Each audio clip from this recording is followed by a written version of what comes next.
Olá pessoal, tudo bem? Professor Diego aqui mais uma vez e dessa vez vou demonstrar para vocês o cálculo de momento fletor em uma peça composta, tá? Para isso eu vou responder algumas questões que talvez vocês podem ter ao longo da engenharia e se deparar com problemas que envolvam peças compostas de materiais diferentes, né?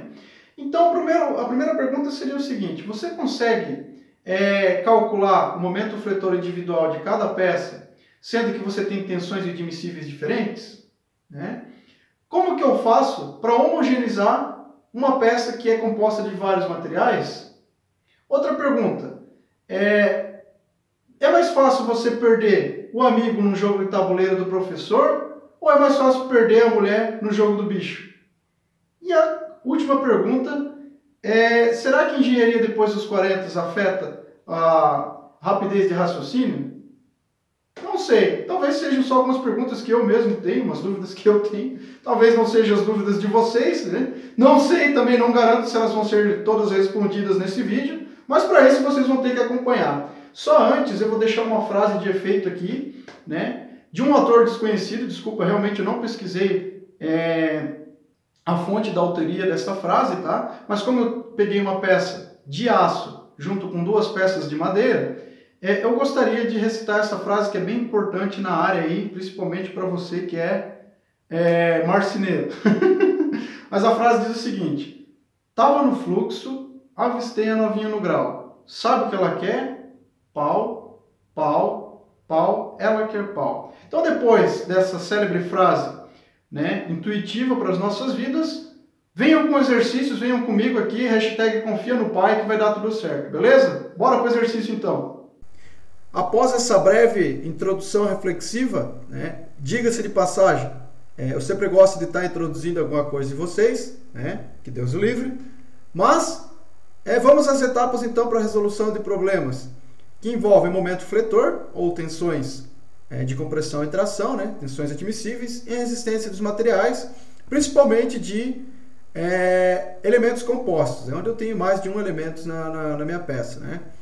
Aí a gente segue aquela velha regra da Elise Matsunaga. Vamos por partes, né? Como é que funcionaria? Primeiro coleta os dados do enunciado da figura, depois aplica um diagrama de corpo livre se necessário, subdivide a área da seção transversal em mais elementos, né? Isso é fundamental, calcular a área individual de cada elemento, calcula a linha neutra, calcula a distância entre o centróide de cada elemento e a linha neutra, calcular o momento de inércia individual dos elementos, calcular o momento de inércia da peça, calcular os centróides da peça e, por último, calcular o momento fletor ou tensões de tração ou compressão, né? Indiferente, às vezes o problema pede tensão de tração, às vezes ele pede momento fletor, né? Mas aqui a última etapa é calcular isso aí que o problema vai pedir. Começamos então com a etapa inicial, que seria coletar os dados do enunciado da figura. Tá? A figura é essa aqui. Vamos ler o enunciado então. Vigas de madeira possuem um módulo de elasticidade de 3,8 GPa e uma tensão admissível de 3,8 MPa. Não confundir aqui, tá? O módulo de elasticidade está em giga. A tensão admissível está em mega. Embora os valores aqui sejam iguais, mas tem aqui o nosso prefixo de unidades que mantém a escala 10/9 e 10/6, tá? Então ele está dizendo que a madeira, né, possui aqui módulo de elasticidade de 3,8 GB e tensão admissível de 13,8 MPa. E também tem o aço, que está bem no meio aqui, ó, o aço, né, entre as duas madeiras. Tá?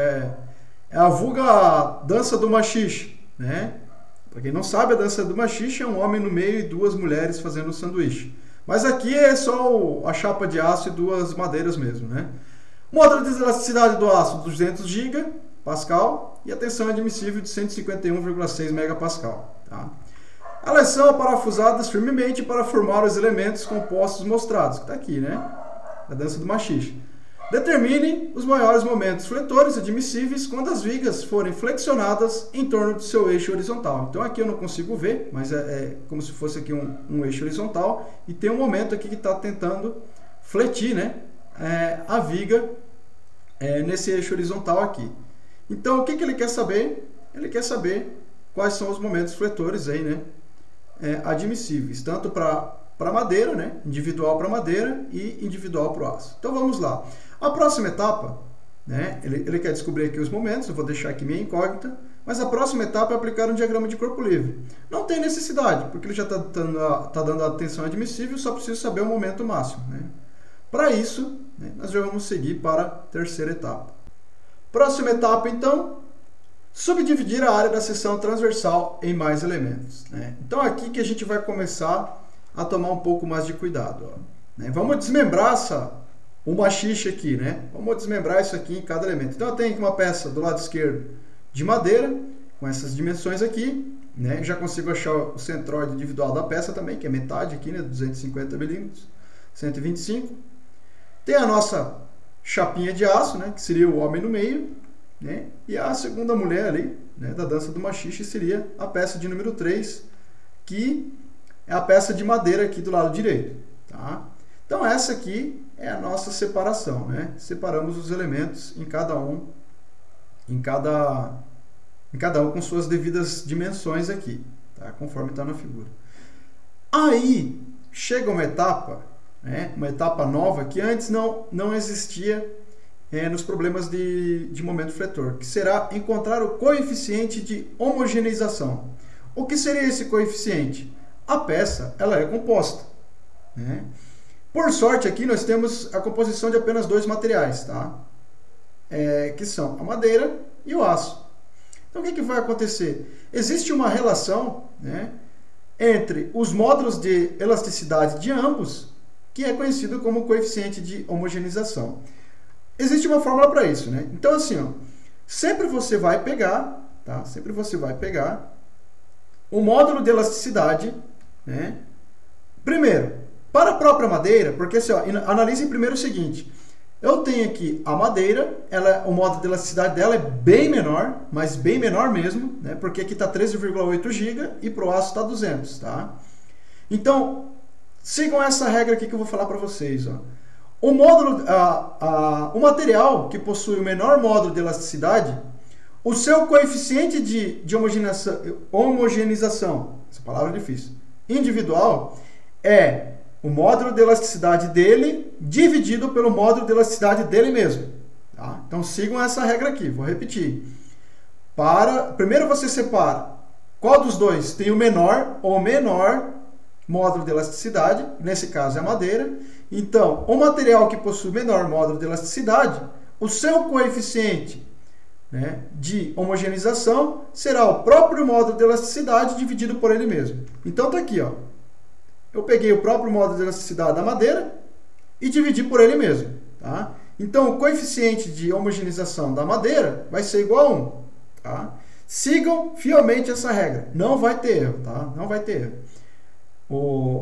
O menor módulo de elasticidade, seu coeficiente de homogeneização é o módulo de elasticidade dividido por ele mesmo, né? Pelo próprio módulo de elasticidade.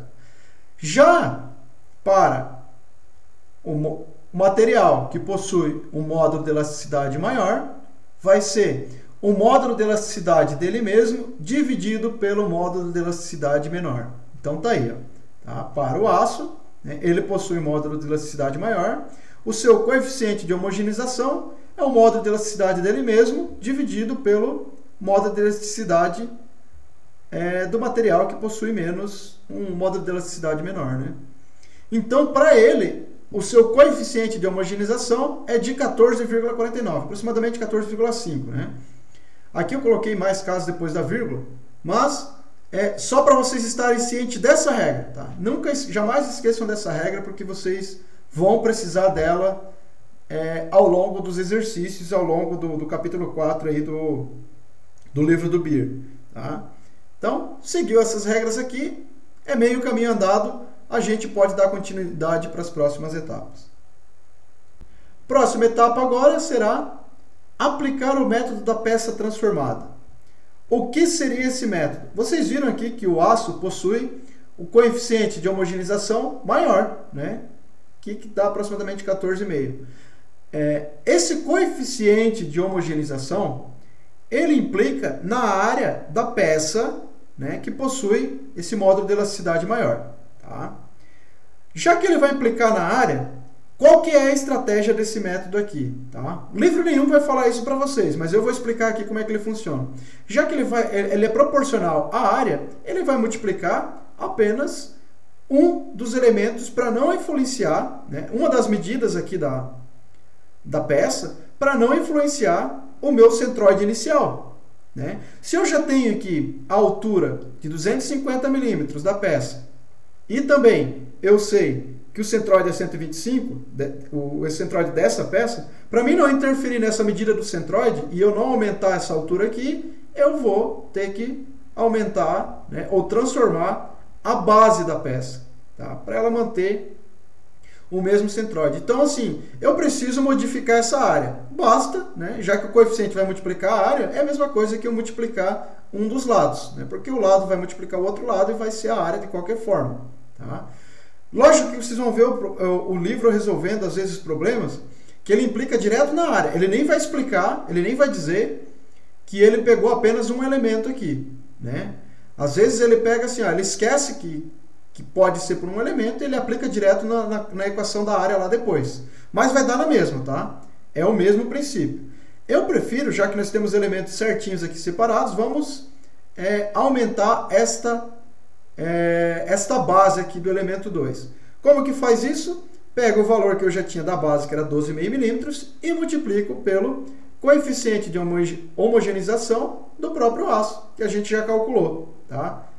Então, é esse 14,5 aqui. Então, pega o valor que é de 12,5 milímetros e multiplica por 12,5. 14,5, né? Chegamos aí a um valor aproximado de base de 181,1594203 milímetros. Então, a partir de agora, vocês assumem que a peça tem esta medida como base. Tá? Então, esqueçam que um dia ela foi magrinha assim, ó, né? A peça ficou na quarentena, né? Deu aquela estufada legal, né? A roupa não serve mais, beleza? Mas tá tudo certo, né? Continua sendo a peça, não perde o valor. Ó, fica de reflexão para vocês aí, né? Qualquer peça que engorde, mas mantenha a mesma essência, vai continuar sendo a mesma essência, né? Tudo a ver. Mas é isso aí, ó. Então agora eu tenho uma nova base, né? Vocês reparem que se eu multiplicar isso aqui pela altura, eu vou ter uma área, né, que vai ser 14,5 vezes maior que a minha área inicial. Então, o livro às vezes usa diretamente na área, né? Como aqui são elementos bem estruturados, eu prefiro multiplicar a base. Detalhe, se tivesse, né, isso aqui é importante vocês anotar lá, ó. Se tivesse algum elemento aqui que não fosse retangular, por exemplo, um furo, aí você já não consegue fazer esse método, porque você não tem uma base para multiplicar, né? Você só tem um raio, né? E o raio ele é elevado ao quadrado, então você não consegue fazer uma coisa proporcional, multiplicar pelo raio, porque depois ele vai ser elevado ao quadrado. Então, é válido você fazer o fator multiplicador aqui do coeficiente de homogeneização diretamente na área. Tá?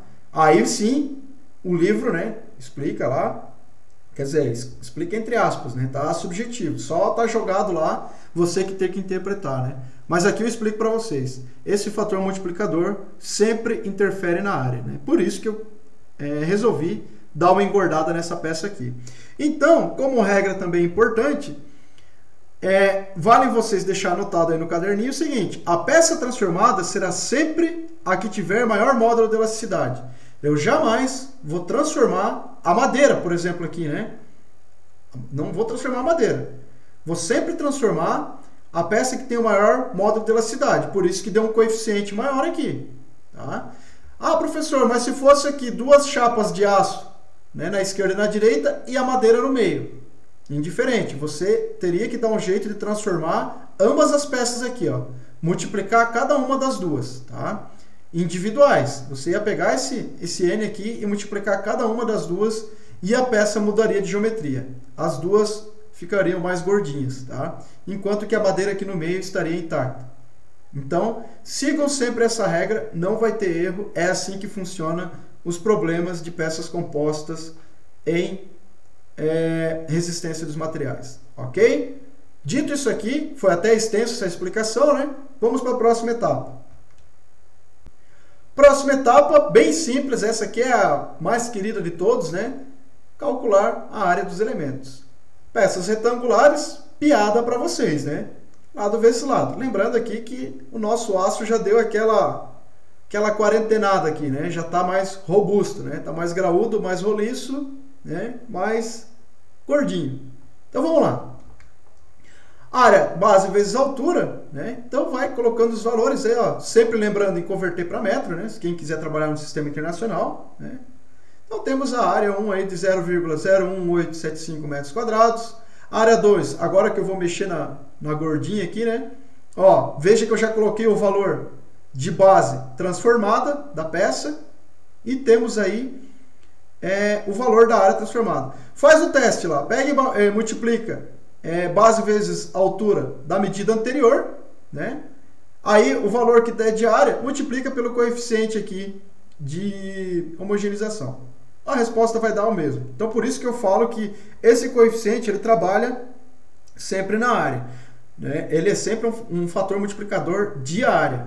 Aqui ele já está, né? Ele está introduzido aqui, ó, mas porque eu transformei ele só na base, né? Eu multipliquei só a base. Só que isso é uma estratégia quando se faz quando você tem peças retangulares certinho, para você não precisar mudar o nosso centroide individual das peças, porque aqui ó, todos estão com o mesmo centroide ainda, porque eu só aumentei a largura. Agora em peças que não tem essa geometria certa aqui, aí você vai multiplicar ele na área, beleza? Ok. E aqui a área 3, né, é igual à área 1, porque a peça de madeira a gente não mexeu, né, elas continuam aí com as mesmas medidas então. Agora é a sequência das etapas que vocês já estavam familiarizados. Por exemplo, calcular a linha neutra, né? É de praxe para vocês, porque vocês calcularam já muita coisa até chegar nessa parte do livro aqui, ó. Somatório das áreas, né? Como é que faz o somatório das áreas? Pego as 3 áreas e vou somar. Lembrando que eu só estou somando aqui porque os elementos estão inteiros, tá? Se por um acaso eu tivesse uma peça aqui, um furo, né, retangular, né, uma das áreas que tivesse um vazado aqui, eu subtrairia essa área, né, ao invés de somar. Eu só estou somando porque os elementos estão maciços e estão inteiros. Mas se tivesse um furo aqui, vazado, né, passante, então essa área seria reduzida. Mas nesse caso aqui eu posso somar as 3. Então bonitinho, eu conheço as áreas aqui. Somatório das áreas para mim vai ser 82,7898 vezes 10 a menos 3 metros quadrados. Próxima etapa, somatório dos centroides vezes as áreas individuais, né? Por sorte aqui os centroides foram todos iguais, tá? Ó, y barra 1, y barra 2, y barra 3. Lembrando sempre que o centroide é a distância do chão, né, da base aqui, até o centro da peça individual, tá? Então aqui, área 1 vezes centroide 1, né, temos aqui os valores. Então a área 1 vezes centroide 1, né, aqui está até invertido, né? Y barra vezes a área, mas é a mesma coisa, a área vezes o y barra, tá? Só inverti o sentido aqui, né? 2,34375 vezes 10 a menos 3 metros cúbicos. Área 2 vezes y barra 2, está aqui os valores. Também aqui 5,661232 vezes 10 a menos 3 metro cúbico. E por último, área 3 vezes y barra 3 vai ser igual a 1, né? Porque a área y barra era igual lá.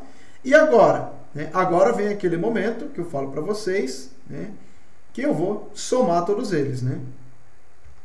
Se por um acaso tivesse alguma coisa vazada aqui, algum deles teria que ser subtraído, tá?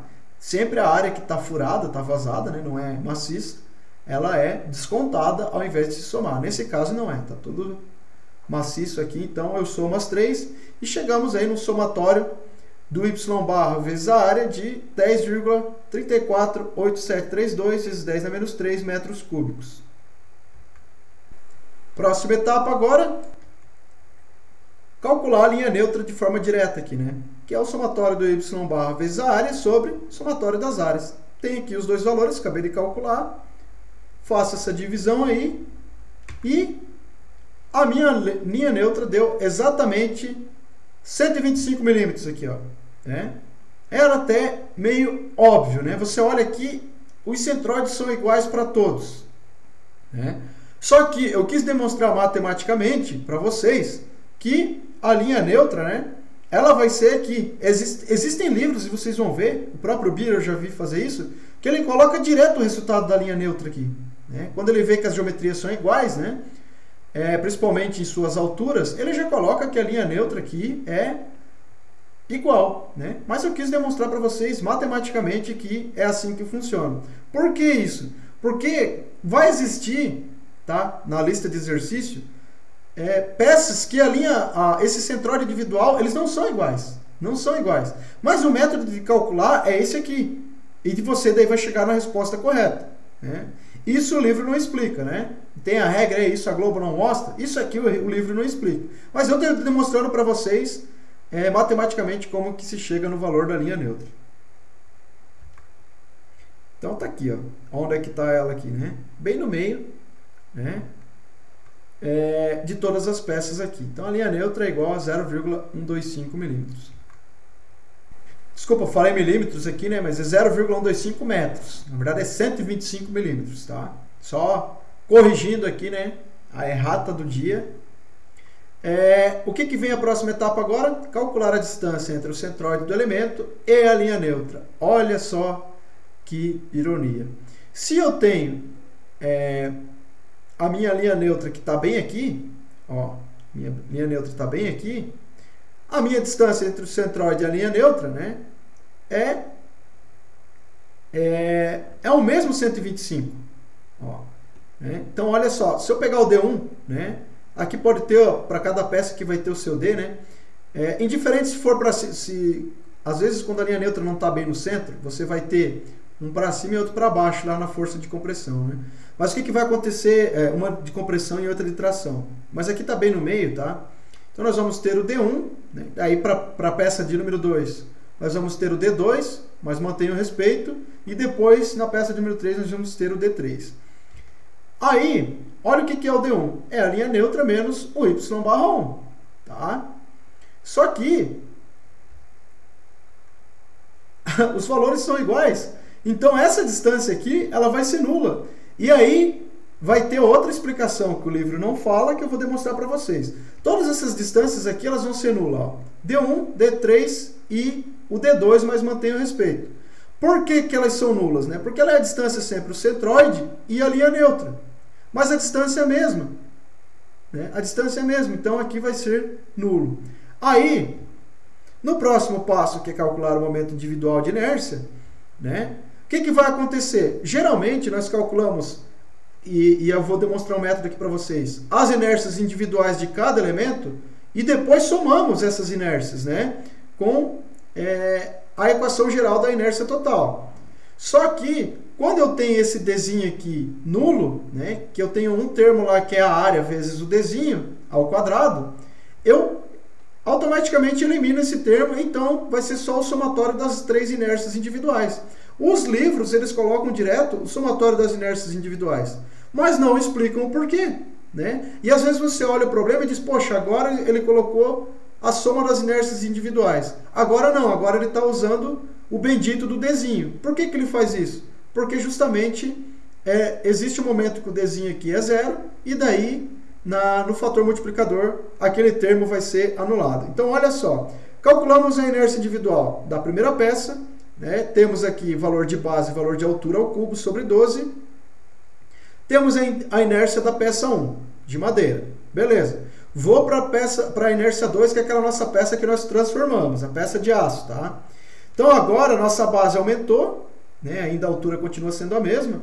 Chegamos aí a um valor de inércia, né, igual a 235,884 vezes 10 a menos 6 metros a quarto. E a nossa inércia 3 vai ser igual à inércia 1, porque os valores, né, de base e altura são os mesmos para a segunda madeira lá, né?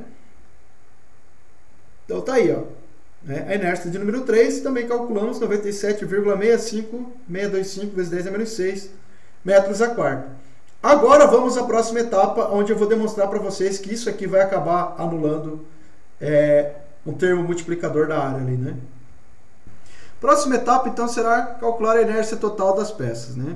E essa aqui é a forma geral da inércia. Todas as peças que têm inércia calculada, a fórmula é essa aqui.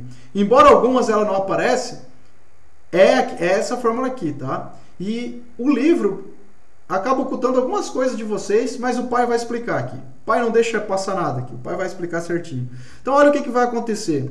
Como a inércia total é o somatório das inércias individuais mais a área vezes o d ao quadrado, a distância d ao quadrado, né? Reparem que eu pego o individual de cada um, né? A inércia do primeiro elemento mais a área do primeiro elemento vezes o d do primeiro elemento, e assim sucessivamente. Lembrando que eu só estou somando as inércias aqui porque elas são todos materiais sólidos, né? Se eu tivesse algum elemento vazado, eu teria que subtrair, tá? E por que às vezes o livro, ele mascara, ele coloca só a soma das inércias individuais.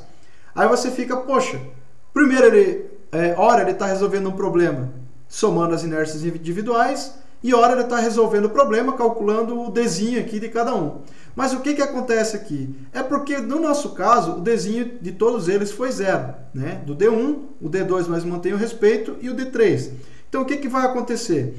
Como está zero aqui, ele acaba anulando esse termo, multiplicador da área. Anulando esse termo, basta somar as inércias, né? Às vezes o livro não fala isso, né? Mas eu estou dizendo para vocês aqui que eu não vou deixar isso passar. Mas a fórmula geral da inércia sempre vai ser essa, sempre, né? Embora ele somou as três aqui, mas essa fórmula está intrínseca lá, né? Ele não mostrou a fórmula, mas é isso que aconteceu, né? Só que ele já jogou direto, né? Ele quis pular um monte de etapa e confundir um pouco a cabeça de vocês, tá? Eu estou aqui para facilitar, né? Outra coisa, tá? Outra coisa. Essa regra é só válida, né? Se você quiser usar essa regra de só vou pegar e somar as inércias diretas, é só válida quando todos os elementos possuem o mesmo valor de centroide, ou seja, a altura vai ser o mesmo. Aí essa regra é válida, tá? Mas enquanto isso não acontecer, não façam isso. Acabem utilizando isso aqui que é mais jogo para vocês, não vai ter erro. Diminui o risco de erro, tá? Então tá aí, eu substituo os valores, pois eu conheço todos. Como eu disse aqui era zero para os Ds, então ele vai acabar anulando esse termo, né? Para cada um, somo mais o segundo termo e mais o terceiro termo. Aí chegamos no valor desse somatório aí, né? Na inércia total de 471,197 vezes 10 na menos 6 metros a quarto. Óbvio que vocês vão ver ele somando só esse primeiro termo aqui, mas agora vocês já sabem o porquê, né? Próxima etapa, então, né, é conhecer esse centroide da peça, porque agora nós temos uma peça composta, né, como se fosse uma peça única, todo o conjunto ali, dança do machixe, taranã, né? Então, o que aconteceu aqui? Eu preciso saber a medida entre a minha linha neutra e até a extremidade da peça. Quando a linha neutra não está no centro, né, eu vou ter uma distância aqui acima e outra abaixo, né? Geralmente uma vai determinar a tração e a outra a compressão, mas daí vai depender do sentido do momento, né? Para onde que ele está curvando, para eu saber qual que é a tração e qual que é a compressão, né? Nesse caso aqui, a linha neutra deu bem no centro da nossa geometria aqui, geral. Logo, o centroide vai ser exatamente, né, 125 milímetros, tá? Então aqui, se fosse pegar de cada peça, né, teríamos 125 milímetros, mas sempre vai ser usado apenas para uma peça, como se todas as peças ali fossem um conjunto só, tá? Uma vez que eu tenho a linha neutra do conjunto todo, eu vou ter apenas um centroide, tá? Mas só para demonstrar para vocês também que todos ali, se fosse o caso, dá o mesmo, né? Mas aqui é só um. Nós vamos ter aqui C1 e o C2, se fosse para baixo aqui, seria o mesmo também. Então agora chegamos à última etapa, que será calcular o momento fletor ou as tensões de tração e compressão. Nesse caso, como ele deu as tensões admissíveis, eu vou calcular o momento fletor, tá? Aí a equação muda agora. Antes vocês não tinham esse Nzinho aqui, ó, que é o quê? O coeficiente de homogeneização. Mas agora vocês vão ter que utilizar, tá? O coeficiente de homogeneização, porque a peça é composta. Então a tensão admissível é igual ao coeficiente de homogeneização. É igual ao coeficiente de homogeneização vezes o momento vezes o centroide sobre a inércia. Vamos isolar a inércia na equação. Vai ser igual a tensão admissível vezes a inércia sobre o coeficiente de homogeneização vezes o centroide aqui embaixo. Então tá, então primeiro nós vamos fazer para a madeira, tá? Já que nós vamos fazer para a madeira, né? Então eu substituo os valores nessa equação aqui. Eu tenho a tensão admissível da madeira, não confunda, tá? Tem uma para cada material. Temos a tensão admissível da madeira, vezes a inércia de todo o meu conjunto, né? Que a gente calculou, a inércia total, dividido pelo coeficiente de homogeneização da madeira, que vocês lembram lá que era 1, vezes ainda a distância do centroide aqui, que é 125 milímetros, né? Então chegamos, tá? Eu coloquei o valor direto em kNm, tá? Já deixei ele em quilo aqui. Mas o valor lá é 47.604, alguma coisa. Mas aqui eu já deixei, né, em quilo na calculadora, 47,604 kN vezes metro. Beleza? Agora nós vamos fazer para o aço. Tá? Mesma coisa, só que eu vou utilizar a mesma equação, só eu vou trocar a minha tensão admissível, que para o aço é diferente, e o coeficiente de homogeneização para o aço também é diferente. Tá aqui embaixo, aqui, ó. O restante é igual. Aí eu também já deixei o valor em kNm, tá? Que é de 36,084 kNm. Então esta é a resolução do exercício, né? Parece difícil? Não é difícil. É só trabalhoso, mas chegando aí no passo a passo, vocês vão resolver qualquer problema da lista de exercícios do livro agora. E aí, pessoal, conseguiram entender o exercício? Conseguiram aprender alguma coisa? Se conseguiu, deixa um like. Se não conseguiu, deixa um like também. Se você riu, deixa um like. Se você não riu, pô, cara, você tem sérios problemas. Eu não queria falar para você, mas tem que procurar um psicólogo antecipadamente para que você não entre naquele desespero inicial da engenharia e não consiga resolver problema nenhum. Beleza? Então é o seguinte, inscreva-se no canal, ative o sininho, notificações de vídeos futuros. Dúvidas e sugestões podem deixar nos comentários que eu vou tentar esclarecer as dúvidas de vocês. Seria isso por enquanto. Fiquem com Deus, bons estudos e até a próxima. Tchau, tchau.